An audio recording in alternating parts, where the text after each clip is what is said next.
राजस्थान सामान्य ज्ञान प्रश्न पत्र। टॉपिक जल। 1 निम्न में से राजस्थान में बहने वाली नदी है? अ चंबल, ब काली सिंध, सत सागी, द उपरोक्त सभी उत्तर। 2 पाली किस नदी के किनारे स्थित है? अ सुकड़ी, ब जवई, सत बनास, द चाबनला, ब जवई उत्तर। 3 किस नदी का पानी आदि यात्रा पूर्ण करने के बाद खारा हो जाता है? तारांकन, अ खारी, ब लूनी, सत जवई, द सुकईद, ब लूनी उत्तर। 4 चंबल नदी का उद्गम स्थल है? तारांकन, अ मध्य प्रदेश में विंध्याचल पर्वत के जनापाव से, ब उत्तराखंड से, स उत्तर प्रदेश से, द बिहार से, अ मध्य प्रदेश में विंध्याचल पर्वत के जनापाव उत्तर। व्याख्या। इस नदी का उद्गम स्थल मध्य प्रदेश में विंध्याचल पर्वत के जनापाव से होता है। यह राजस्थान की सबसे लंबी एवं एकमात्र वर्ष भर बहने वाली नदी है। राजस्थान में यह नदी भैंसरोडगढ़ से प्रवेश कर कोटा, बूंदी, सवाई माधोपुर, करौली, धौलपुर जिलों में बहने के बाद उत्तर प्रदेश में यमुना नदी में मिल जाती है। इसकी प्रमुख सहायक नदियां बनास, कोठारी, कालीसिंध, पार्वती, बैडच आदि है। 5 राजस्थान की औद्योगिक नगरी कोटा किस नदी के किनारे स्थित है? तारांकन, अ चंबल, ब काली सिंध, स पार्वती, द बनास, अ चंबल उत्तर। 6 बनास नदी की कुल लंबाई कितनी है? तारांकन, अ 385 किलोमीटर, ब 380 किलोमीटर, स 480 किलोमीटर, द 485 किलोमीटर, स 480 किलोमीटर उत्तर। 7 बीगोद और मांडलगढ़ किस जिले में है जहां पर बनास नदी का त्रिवेणी संगम है? तारांकन, अ जयपुर, ब भीलवाड़ा, स टोंक, द अजमेर, ब भीलवाड़ा उत्तर। व्याख्या। बीगोद और मांडलगढ़ भीलवाड़ा के बीच बनास, बेरच और मेनाल नदी का संगम है जिसे त्रिवेणी संगम स्थल भी कहा जाता है। 8 बेरच, कोठारी, चंद्रभागा, खारी, मोरेल किसकी सहायक नदियां हैं? तारांकन, अ लूनी, ब घग्घर, स चंबल, द बनास उत्तर। प्रश्न 9 बनास नदी के किनारे कितने नगर स्थित है? तारांकन, अ 1, ब 2, स 3, द 4, ब 2 उत्तर। व्याख्या। टोंक और सवाई माधोपुर नगर बनास नदी के किनारे स्थित है। 10 गोविंदगढ़ के निकट किस नदी का उद्गम स्थल है? तारांकन, अ लूनी, ब बनास, स चंबल, द घग्घर, अ लूनी उत्तर। व्याख्या। लूनी का नदी का उद्गम स्थल अजमेर में गोविंदगढ़ के निकट सरस्वती और साबरमती नामक 2 जलधाराओं से होता है। 11 सरस्वती और साबरमती नामक 2 जलधाराओं के मिलने किस नदी का उद्गम होता है?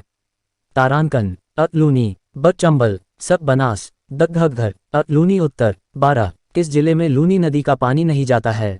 तारांकन, अ अजमेर, ब सिरोही, स नागौर, द जालोर, ब सिरोही उत्तर। व्याख्या। लूनी का प्रवाह क्षेत्र अजमेर, नागौर, पाली, जोधपुर, बाड़मेर, जालोर जिले में बहने के बाद कच्छ की खाड़ी में गिर जाती है। 13 लूनी नदी के लिए गलत कथन है। 1 इसका पानी हमेशा मीठा होता है। 2 यह अपना पानी अरब सागर में डालती है। 3 इसकी सहायक नदियां मिठड़ी, जवई आदि है। अ 1 और 2 गलत है। ब 1 और 3 गलत है। स 2 और 3 गलत है। द उपयुक्त तीनों गलत है। 1 और 2 गलत है उत्तर। व्याख्या। इसका पानी बालोतरा से पहले मीठा और उसके बाद खारा होता है। यह नदी अपना जल कच्छ की खाड़ी में डालती है। इसकी सहायक नदियां जोजरी, बाड़ी, जवई, सागी, खारी, सुकड़ी, गुहिया है। अतः उपयुक्त कथन 1 और 2 गलत है, तीसरा कथन सही है। 14 गुहिया किसकी सहायक नदी है? तारांकन, अ घग्घर, ब चंबल, स लूनी, द बनास, स लूनी उत्तर। प्रश्न 15 हिमालय पर्वत से उद्गम नदी है? तारांकन, अ चंबल, ब घग्घर, स लूनी, द बनास, ब घग्घर उत्तर। व्याख्या। हिमाचल प्रदेश की हिमालय पर्वत से घग्घर नदी का उद्गम होता है। 16 आंतरिक प्रवाह वाली नदी नहीं है? तारांकन, अ कांतली, ब रूपनगढ़, स लूनी, द साबी, स लूनी उत्तर। प्रश्न 17 चंबल नदी का राजस्थान में प्रवेश किस जिले से होता है? तारांकन, अ कोटा, ब झालावाड़, स चित्तौड़, द सवाई माधोपुर, स चित्तौड़ उत्तर। व्याख्या। इसका राजस्थान में प्रवेश चित्तौड़गढ़ के भैंसरोडगढ़ में होता है तथा कोटा, बूंदी, सवाई माधोपुर, करौली, धौलपुर में बहने के बाद अब के आगरा में यमुना नदी में शामिल हो जाती है। 18 चंबल की सहायक नदी नहीं है? अ बनास, ब बेरच, स कोठारी, द लूनी उत्तर। व्याख्या। इनके अलावा चंबल की सहायक नदियां कालीसिंध, पार्वती नदी है। 19 चंबल नदी के किनारे बसा शहर है? अ कोटा, ब चित्तौड़गढ़, स झालवाड़, द धौलपुर, अ कोटा उत्तर। प्रश्न 20 किसने नदी घाटी परियोजनाओं के महत्व को देखकर उन्हें आधुनिक भारत के मंदिर की संज्ञा दी? अ जवाहरलाल नेहरू, ब सर्वपल्ली राधाकृष्ण, स सरदार वल्लभ भाई पटेल, द इंदिरा गांधी, अ जवाहरलाल नेहरू उत्तर। प्रश्न 21 गांधी सागर बांध कब बनाया गया? तारांकन, अ 1960, ब 1965, स 1970, द 1975, ब 1965 उत्तर। व्याख्या। यह एमपी के मंदसौर जिले में बनाया गया है। प्रश्न 22, चंबल परियोजना में कितने राज्यों का हिस्सा है? तारांकन: अ 1, ब 2, स 3, द 0, ब 2 उत्तर। व्याख्या: यह एमपी और राजस्थान की संयुक्त परियोजना है। प्रश्न 23, केवल सिंचाई के लिए बनाया गया बांध को क्या कहते हैं? तारांकन: अ फीडर, ब मुख्य बांध, सत सागर, द बैराज उत्तर। प्रश्न 24, चंबल नदी पर ऐसे कितने बांध हैं जो सिर्फ राजस्थान में है?